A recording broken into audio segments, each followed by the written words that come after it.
Hello everyone, and welcome back to the Undertale Deltarune newsletter, this time with the 9th anniversary newsletter. Now this newsletter is absolutely massive. Toby has given us a big birthday gift for Undertale's 9th anniversary, and this is going to be great. I'm not sure if this is going to necessarily replace the fall newsletter. I think most people agree it probably is the fall newsletter, but I'm not sure if it's going to...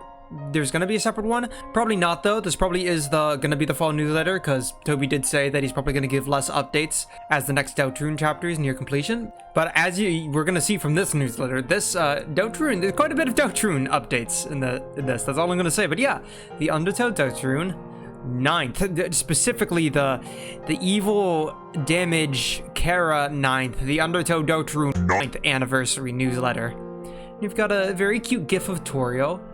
Using her fire magic for once. I don't think we really see that with her often anymore, just using it for practical use. But yeah, look at her. Look at how happy she is making the candles light. That's adorable. Yeah, happy 9th anniversary to Undertale.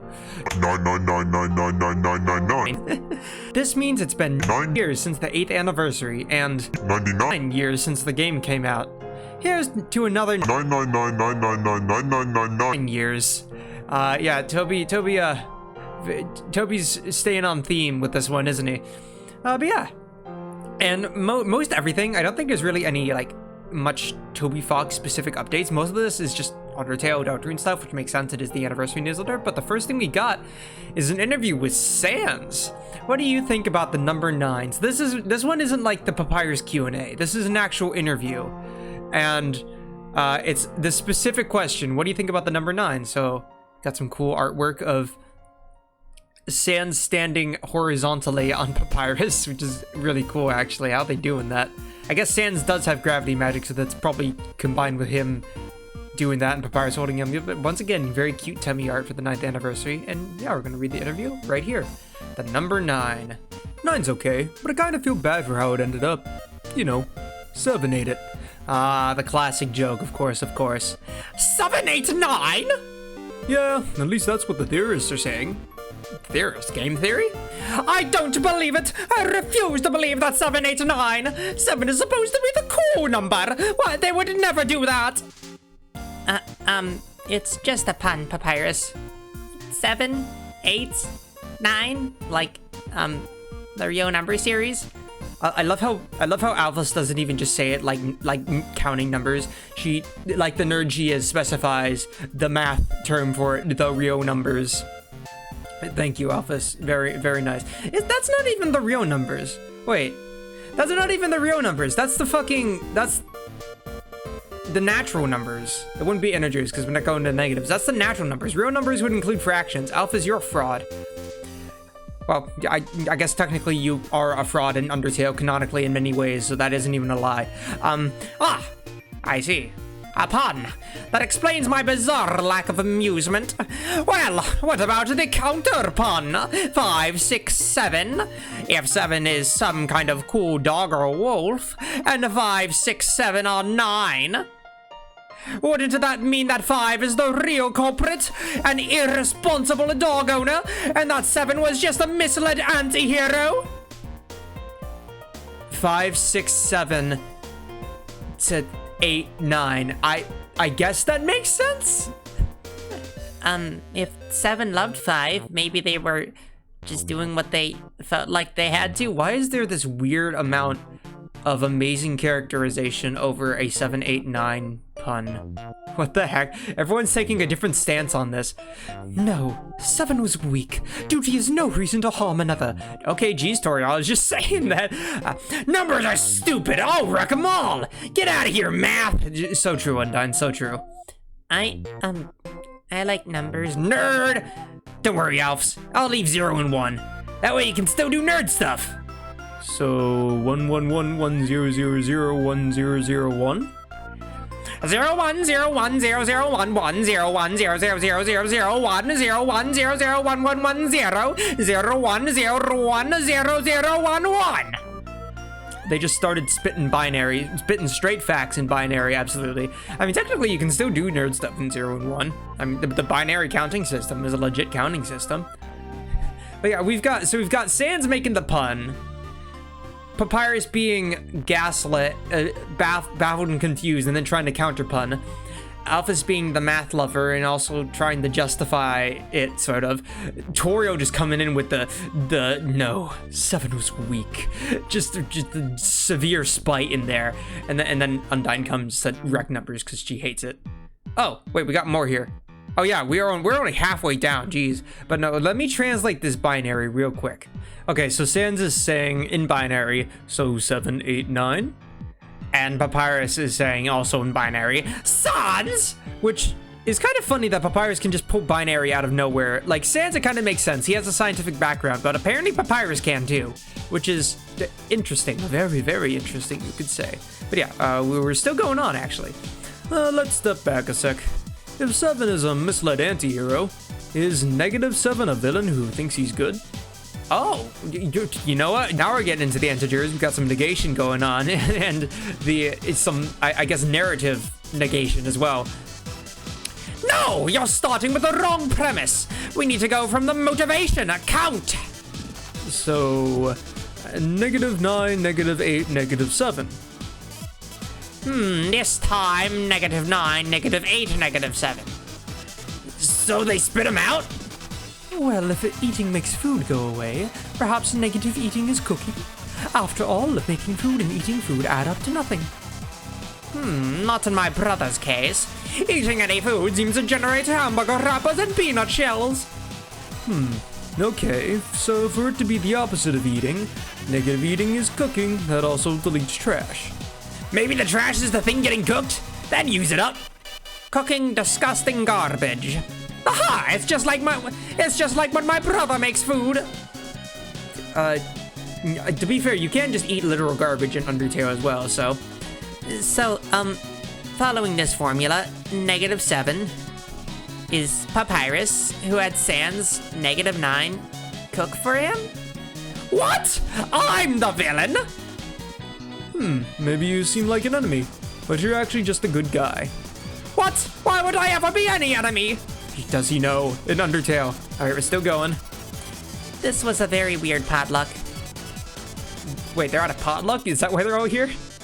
By the by, does anyone else want a 9th serving of escargot served in the shape of a 9?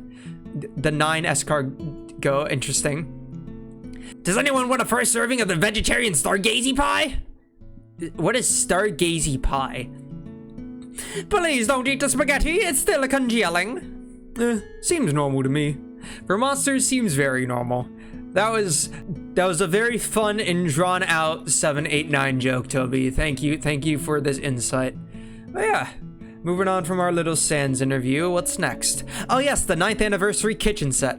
It has nothing to do with the number 9, but this year Fangamer is putting out a special line of kitchen-related products. They made a special video to promote it. You can use it every day. Just like the whole family can enjoy it. Just like the Jevil plush, you can use it every day now. We got a little item explanation down here, but if you look at the trailer here, you got a Torio mitt, the Sans glass, little. I like the puppeteer offset using it, and we got the apron. I like this consistent Frisk cosplay been going on here. Interesting editing. Oh, papyrus plates. And Torio Python. Big knife there. Oh, and Toby dog mugs. Yeah, the kitchen collection.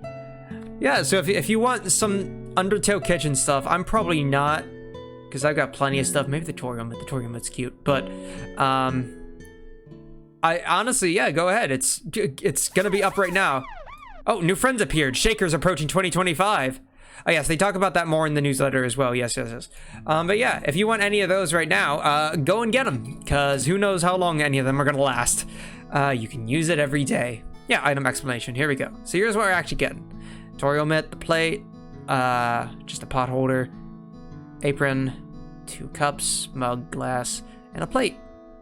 And them hanging up. That's cute. What is Toby's obsession with weird Torio-shaped stuff? We first had the Torio slippers, and now we've got the Torio mitten. What is this creature? But yeah, I asked for this. You can get your own weird yet cute Torio to use as an oven mitt. But it can just work as a derpy puppet. However, there's a theory going around. Feel free to use her as a puppet might be foreshadowing. There's been tons of theories about whatever weird route there's gonna be in chapter 3, and like thinking, what if we're gonna manipulate Toriel into killing someone, same way with Noelle. And feel free to use her as a puppet might be supporting that, which is a little bit scary. Maybe we're gonna have some fire grave this time, whatever. But yeah, that's concerning. Can't wait to see us use Toriel now instead of just Noelle. This is going great, Toby. What are you planning? But next thing, going on from that dark note, we've got a cute little mug. That's right, fill the mug with milk or another opaque liquid, drink it, and reveal the dog sitting inside. Yeah, a little cute dog. On it, you can see, it might be hard to see in the video, but right here it says the dog absorbs the beverage. That's cute. And you got some nice designs on there with the Toby car, the balloons, bones, and paws and stuff. That's cute. This was another request from me. I had a similar cup as a child. It had some sort of creature at the bottom, and you wouldn't get to see it until you drank almost everything. Oh, that's a cute little nostalgic thing from Toby's childhood. That's cute. It was such like a weird idea, but okay, I get it now. I see. Try serving hot chocolate or something to people that have never seen it before. Or use the hidden dog as a motivator to get someone to drink some terrible medicine. Since it's not clear if the dog has any concept of good or evil, it is unaware of the effects caused when it is used in this way. No thoughts, head empty, simply drink. Alternatively, you can fill it with one of those chocolate cakes that's supposed to look like dirt and excavate the dog with small spoons. Then you can bury it again. Oh god, like make one of those like microwave cakes things. Ugh. It would allow you to excavate the dog though, I'll give you that. Next we got papyrus plate. Silken spaghetti finely aged in an oaken cask. Then cooked by me, Master Chef Papyrus. I believe that's actually a quote from the game. But yeah. Look at him. He's so cool, ultimate spaghettor with the giant fork and some bones in it. With this plate, you can imagine you're a customer at the exclusive Papyrus Collaboration Cafe. I'm not sure if the food would actually taste good. Probably not. And now we got, oh boy, the blue juice. Certain parts are transparent, so different liquids turn his eye different colors. And the blasters and bones, and I think even the soul. As a result, if you make anything other than blue lemonade, he's basically gonna turn into an AU version of Sans. Please be responsible. People were freaking out about this over him mentioning AU version of Sans, and yes, I think this might be the first official time that he's technically mentioned AU Sanses, but at the same time, it's like, did you guys think he was unaware of them? But yeah, that's definitely blue lemonade in there. It doesn't look weirdly...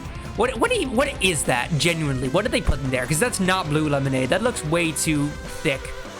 But also, normal lemonade would work. Granted, you get like yellow bones and stuff, but Sans' eye switches between blue and yellow. Normal lemonade would work. I guess white would work too. It'd make everything that's already white supposed to be white. And Sans' eye can kinda be white. Or transparent if you just put water in it. But yeah, a cool AU Sans class. I'm gonna put in fruit punch just to make Undertale Sans. Maybe fill it with blood, the blood of your enemies, to make it truly edgy. Yeah. Then we got Toriel pie dish. I'm not sure how good a pie dish it is, but I hope it's good because it looks cute. It's the perfect dish to make your favorite dessert. The advertisement, you know I'm talking about, dinosaur egg oatmeal pie. I like how it's not just my favorite, because dinosaur egg oatmeal is what I put as my favorite food. And when I signed up for the newsletter, and they use that now. But I love how it's not just my favorite food, it's that food, pie. Honestly, dinosaur egg oatmeal, I wonder how bad a cereal pie would taste, or an oatmeal pie. It wouldn't be that bad, right? I feel like that'd be pretty good. It would be so delicious. Won't you make some for us? No. I mean, like, I say pretty good as in if it was in front of me, I'd try it. Not as in I'm going to spend time making that. Good God. Then we got the Toriel apron. Yeah, look at it. It's got the cute, obviously the classic purple and the low Toriel Deltarune symbol on it. What a cute apron. It's easy to see what's appealing about it. Huh? What did you say, the advertisement? Yes, it's the Deltarune from Toriel's clothing. I always wanted to wear Toriel's clothing. Thank you, Truck Freak. You didn't need to say that, though. Wow, I just mentioned that. I just mentioned that, and now you're calling me out. How dare you? How dare you, Toby Fox? But yeah, That's not the only line. It's tier specific, obviously, because it says Truck Freak. There are more from the other tiers, so let me just bring those up real quick. Again, the tiers are minimal, normal, super, and Truck Freak. And minimal doesn't get newsletters, they just get updated if the Deltarune chapters come out, so we'll only have the 3. So this one is obviously Truck Freak, and then if I go down one with super, and this one I'm actually using through a second email. So yeah, my name's the Great Papyrus on this one. Huh? What did you say, the Great Papyrus? Yes, it looks like Toriel's apron from the game. Right, it looks like Toriel's clothing. She doesn't wear an apron, but if she was going to bake something, wouldn't it be cute if she wore this? Anyway, that was a nice observation, benefiting of a higher tier subscriber. I love how this observation is like half wrong, because it's like he points out she doesn't wear an apron, she's got a robe, but yeah, it looks similar. But he's still nicer about it than my Truck Freakness, just pointing out, oh, it's the Deltarune. Thanks, Toby, for making fun of everyone equally. And then finally, I'm on the official site here, the official archive for the Undertale Deltarune newsletters. And these ones use the normal tier version, so that's where I'm getting this one. And yeah, we've got Autumn right here. And yeah, issue 7, Autumn 2024. So yeah, the anniversary one is Autumn then. I didn't see anything mentioning Autumn in the email, but it's right here. So yeah, this one's the Autumn one. If you click on here and scroll down. Yes. Huh? What did you say, reader? Yeah, it looks like the it looks like the Triforce, but it's censored out because they know it's copyrighted. They're pushing the line. I love that they're using a normal asterisk to censor it too. One of like the low starting text box asterisks. Yeah, it looks like the Triforce. Guess I should have expected that from a lower tier subscriber. Yeah, you don't know it's a Deltarune. Shame on you, fake fans, for using the archive, not even signing up. But if you do want to sign up for the newsletter, just go to Deltarune.com and sign up for the newsletter. Deltarune.com/newsletter. And right here, and you can select your tier. Anyways, back to the newsletter. And coming later, okay, this was the thing that was teased at the end of the trailer. Gonna get some more in depth about the Sans and Papyrus Salt and Pepper Shakers. They will be available in 2025. This idea was suggested by Everdread. S&P. Naming-wise, it's kind of perfect. Yeah, it is, huh? Also, I believe I saw Zarla on Twitter. If you know Zarla, they're the person who made hand plates. Apparently she predicted this as well. She made Salt and Papyrus pepper shakers, like just drew a design like a few years back. So that's cute. And yeah, it is very much so perfect. Anyways, you might already have salt and pepper shakers, so how about using them for other types of powders? For example, the ketchup chip flavoring powder from some Canadian factory. Oh god, this is bringing me back to milk inside a bag. You're telling me they got ketchup chip flavoring powder? That's disgusting. Or powdered milk, also Canadian, or bone meal. The list of great ideas goes on. I don't know what you would season bone meal with. Honestly, I don't know what you'd season powdered milk on either. then we got the little Toriel hand. That's a cute. This is bringing me back to like jank 2010s gifs, you know? Like the way it's like green screened out this arm and it's obviously like edited frames and a little blush. That's adorable. That's adorable. Don't be so bashful, Toriel. We're moving on. Don't worry. And then, Deltarune progress update. Last time I explained everything left required to release chapters 3 and 4. If you missed it, the information is here. And if I click this link, this is just the last newsletter in the summer. Just honestly, wow, that was only a month ago. Or 2 months ago. Kind of. Honestly, yeah, no, really more closer to a month ago. These newsletters were very close together. But yeah, that was covered in one of my previous videos, so if you haven't learned about the Deltarune progress, what they needed to do still, just go watch that. But by the way, regarding testing chapters 1 and 2 with the new Game Maker function, we are waiting on the Game Maker team to help out with some issues we've been having. It will take a little longer, but when things are ready, we'll let everyone know on the official Undertale Twitter. So yeah, they mentioned this earlier, I believe Toby mentioned it on Twitter as well. And in the last newsletter, they're using a Game Maker function to switch between different separate games within a single like super game, sort of like to basically allow a game to switch to another game, and they're going to use that for the chapters to make things like a heck of a lot easier to update. But yeah, Game Maker's still working on that, and when they do get it done, they're going to try it out with Deltarune chapters 1 and 2. They're actually going to re-release chapters 1 and 2 with this updated function and let people play test it. And if you want updates on that, either Toby Fox himself, he's right here, or the Undertale and Deltarune Twitter. Up there. And yeah, they've still got 6 plus 2. Yeah. Wait, no, not even. 6, that's 8. It's the 9th. It's the 9th you haven't updated. What are you doing? You stinkies. Okay. I can't believe it. They're so behind. The Undertale Deltarune Twitter is slowly getting left behind, which is fair. Honestly, the platform's dying, but it's only been a month. I'm writing this in September 3rd, but let's quickly review what has been done in that time. Okay, so here's what's been done since, with all the stuff they need to get done. Chapter 3. Okay, this is where it gets cool, because pretty much all of the pixel art in this newsletter, for some reason, behind signs, like a couple, like that first story one, is Deltarune teaser related. And this first one, we've got Susie and Chris standing at the edge of some dock, looking at these weird blobby things in the abyss. And if we open this, if we copy this link, yeah, now I can open it in a new tab. We've got Chapter 3 intro area is what this image is called, which this lines up with the other intro areas. Chapter 1, it was this weird dusty void in the closet. Chapter 2, it was kind of on the edges of the memory, the RAM outskirts. And both of them had these weird black voids around them. And now we've got this weird dock. And people are theorizing, my personal theory is that this is maybe like the carpet leading up to the TV or something, or maybe like the chair. Like these just make me think of fibers to me, you know? And then we've got these thing here that makes me think of like carpet, little sticky ups. I don't know. I can't be 100% sure, but either way, I guess this is what the intro area is gonna look like for Chapter 3, which is insane that we're seeing this, and I'm so hyped. I can the fact that Toby's sharing this seems to tell me that he's also really hyped, and that he really wants to get this thing out, because again, the chapter is nearly done.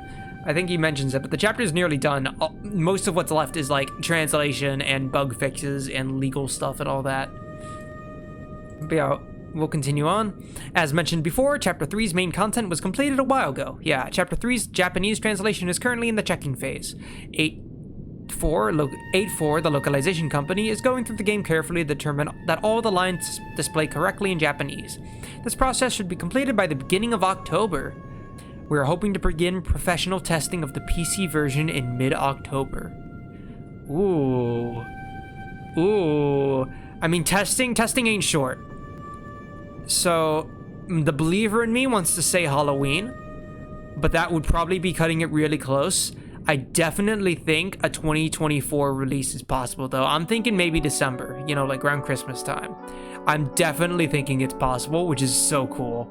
And then for Chapter 4, and then we've got another screenshot here.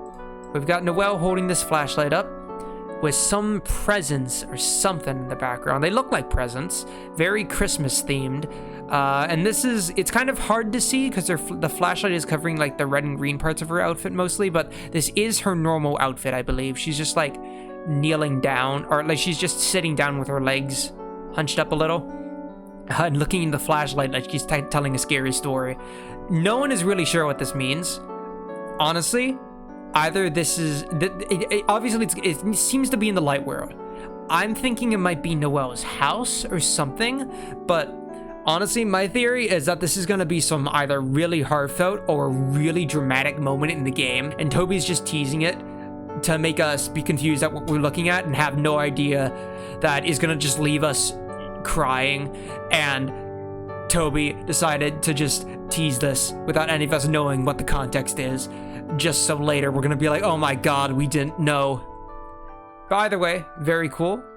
And we met our internal deadline to complete Chapter 3 and 4's main content, which was September 1st. Okay, so yeah, the game's pretty much done. It's just testing and stuff. With that, Chapter 4's PC version is essentially complete, minus some bug fixes and the Japanese localization, of course.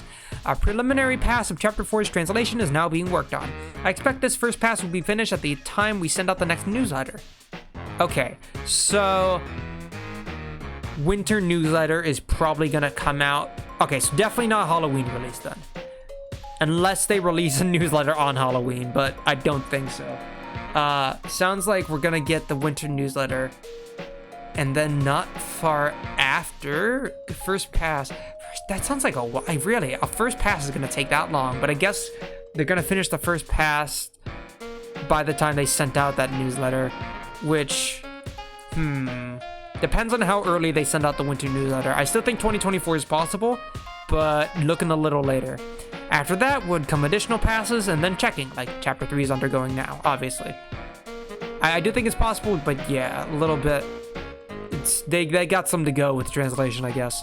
By the way, some more people were able to play Chapter 4. I've seen people play it 6 times now. Everyone liked it. Everyone liked it. Watching it now, it feels really complete. Oh, that's the best, watching someone play your stuff. I can't wait. I can't wait to see it. Oh, I want to be playing it, Toby. You can't do this to me. But yeah, next is Chapter 5.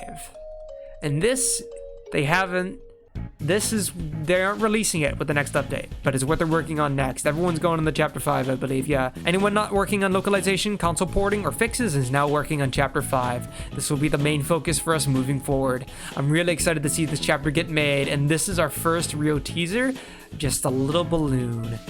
This immediately makes me think of Ices, and Ices has been a common fan theory for being one of the Dark Worlds for a while now, especially with like the unknown whether it was intentional or not, but it feels like it. Purple Guy FNAF reference. It definitely feels like Chapter 5 is gonna be Ices right now, and I'm sticking to that. I definitely think it's gonna be Ices, which is gonna be cool. So it's looking. So Chapter 3 is obviously Tutorial's house. Chapter 4. We got a lot of teasers last time that seemed to imply Asgore's place, because a lot of flowers and stuff. And Chapter 5 seems to be Ices. So yeah, we've got some structure going forward. I'm really excited to see it get made, so am I. Now overall, regarding Chapter 3 and 4's development, I've personally completed everything I can actively do for it. Now all I can do is wait for localization and testing. Okay, so music's done. Music's done then. Ooh, all the songs for Chapter 3 and 4 are done. That's crazy. Getting to this point and then having to wait feels like I'm strapped to a chair with dinosaur egg oatmeal just out of my reach. Goddamn, you keep bringing up that food I put in like 2 years ago now. But they exist. Chapter 3 and 4 are real. Now it's just a matter of time. Oh, and we've got little Cuppy from Chapter 3 or 4. I think it's supposed to be 4. Just waddling up the ladder. Oh no, it fallen. No, you can do it. Why does it skip at the start, by the way? That's a little weird. Maybe it's just looping. And they didn't fully make it loop correctly, but yeah, it's trying to waddle its way up. You can do it, little man, do it. But yeah, Deltarune Chapter 2, concept art and unused music. Okay, the rest of the newsletter was like characterization and stuff, but this is a whole nother deal. But yeah, concept art and unused music. Although it's technically Undertale's anniversary, I consider this day to be a celebration of Deltarune as well. I mean, I think we all knew that 3 years ago now, Jesus, that you did the Deltarune stream on Undertale's anniversary for some reason. I think we all figured that out by then. But yeah, sorry guys, you have to share a birthday party this year. Since it's been a while since Chapter 2's release, please allow me to share some materials from its development. I hope you enjoy it. The whole family can enjoy it.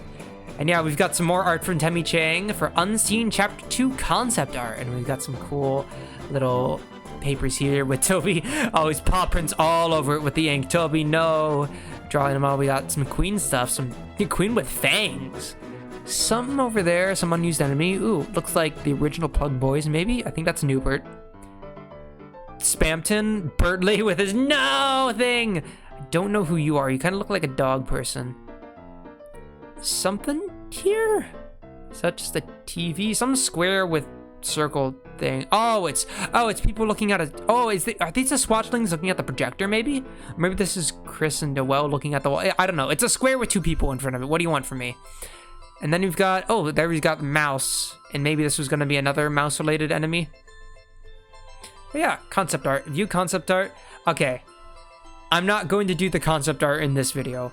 And here's why. Just look at the scroll bar. Just look at it. This is like 20 minutes worth of content right here. So I'm going to put this in a separate newsletter, but don't worry. I'm also going to be including this with the tracks. If you look down here, we've got also unused music. We've got here unused music. We've got this one as well.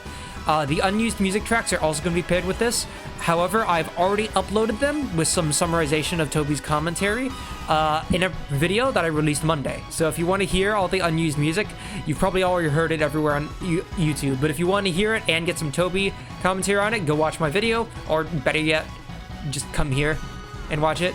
And hey, while you're looking back at my videos, I released recently a little Spamton Saylot advertisement. So if you want to join a Saylot, saying a lot of things to Spamton, if you want to give a submission to make me as Spamton G Spamton, hey, just type down below, type a submission in that video. Not this video, that video. I mean, if you do it in this video, maybe I'll look at it, might consider it, but I'd prefer if you do it in that video. It's got like 999s in the background, a silhouette of Spamton on it. It should say Saylot on it. But yeah, go do that. And also go check out the music video, because it's cool. And if you don't want to do either of those, well, you're going to have to wait until I cover these a week from now. And then these ones will be released the following week. And yeah. Now that we've skipped those, thankfully, there's not much left. Just conclusion. Thank you very much to everyone still reading these letters. These letters are happy to still be read. Are you happy reading them? Here's a letter. It's not this letter, but you can still read it. But did it make you happy to read it? See you this year and next year. Bye-bye. Very, some people have compared this stanza right here to the Valentine from that mysterious person that may or may not be Gaster, but I personally think is like either Mike or Tenna. But honestly, I think that's just Toby's way, one of Toby's many ways of being weird while writing. But this does lead to a letter. And this is our final letter. Our final little bit of characterization. I think it's good to split up these videos this way, because we've got one video is going to be the meat of the newsletter, and then what's canon, expanding on Undertale canon, what's coming up in Deltarune, and then these ones will be like unused stuff in Chapter 2. But yeah, let's read this final letter. My best friend's favorite number is 9. It's because there isn't a number that's higher. 9, 99, 999, 9,999. If everything gets high enough, you become invincible. Nothing can hurt you anymore. Nothing can hurt anyone anymore. But isn't it scary to think there's a highest number? That if you made 99 good memories, you couldn't hold anymore? You couldn't hold anymore. So I don't like to keep count of the flowers we pick, or the times that they laugh, or how many scary faces they make. I just hope we'll be friends for 999 more years. Yeah, some very interesting spacing here. It's quite poetic almost in a way, but if you haven't guessed yet, I think people are in agreement that this is definitely a letter written by Azrael about Kara. 9999, some obsession with nines. I mean, if you look up at the newsletter right at the top here, we've got those big ass nines there, which is kind of insane because in 9 years we finally get a little bit more tidbit about Kara. I think the last time we even got anything was with the filling the glass, you know, having everything, and it's definitely filling out this idea of Kara needs to do everything, needs to be the strongest, make every number increase. This sort of idea of completionism they represent, of power, and with this added little bit of they want that to become invincible, that nothing can hurt them. It's their way of finding control. They want all those numbers to be able to control, and there's a lot to be gleaned from that perverted sentimentality line they mentioned. If you do genocide twice, maybe because they want to reach the absolute and stay there to be that strongest. And it's cool. It's so cool. It's so cool how Toby can still hook us along with some stuff this whole time. And also, I saw someone point this out. Credit to Wandy Doodles for pointing this out. But isn't it scary to think that there's a highest number, that if you made 99 good enemies, that if you made 99 good memories, you couldn't hold anymore? Azrael did that. Azrael, specifically as Flowey, did that. He made all the memories. He got that number high enough. He made every memory he could. He did everything. He read every book. He burned every book. He saved everyone. He killed everyone. He made 99 good memories. He made 99 bad memories. He made so many memories that there was nothing left, that there were no more memories left to hold. He reached that fear, which I think is just an amazing comparison between him and Kara. Flowey will always want more, because out of entertainment. He wants something new. Meanwhile, Kara just wants that absolute and is satisfied with being the strongest, which I think is a good opposition there, and something that makes Kara ever more formidable than Flowey. And yeah, it's just amazing.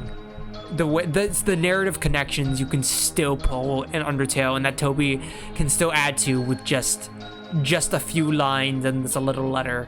How much this gives. Oh, Toby, you're such a good writer. Toby comes along to humble us as writers every now and then, and it's amazing. Thank you, Toby, for that. But yeah, that's the entire newsletter.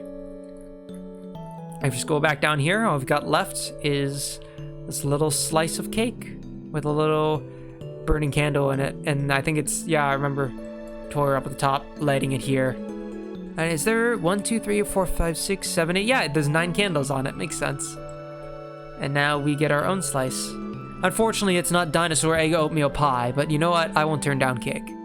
But yeah, that's it for this newsletter. Again, it's quite a long newsletter. I've already been going for like nearly an hour just recording this, which is insane. But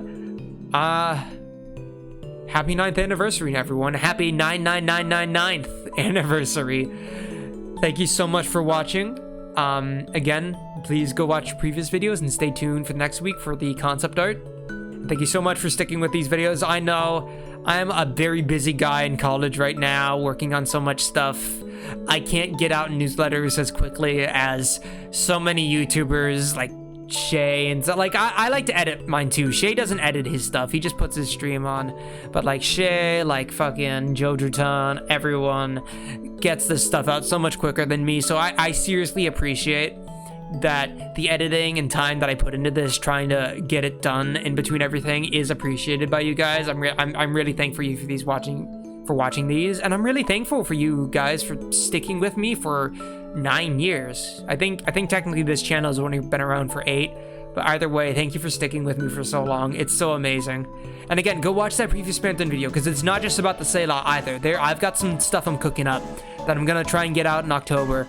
I mean, considering how much there is to go with localization and stuff with chapters 3 and 4, I definitely am going to be able to get them out before chapter 3 and 4 release. So if you want some content, good content, stay tuned for that. And on my animation channel as well. Yeah, it's going to be on my animation channel. Go subscribe to that. Okay. I'm going to stop shilling now. Seriously. Thank you guys for watching. Take care. Make sure to stretch and drink water, because I'm very sore and thirsty right now because I have not done that. And have a good day. See you next time.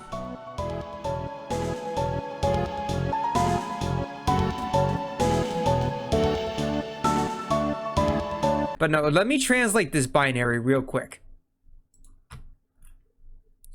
Where are y'all? Andrew Cunningham. Love for email. I love email. This is gonna be edited out. This is gonna be edited out.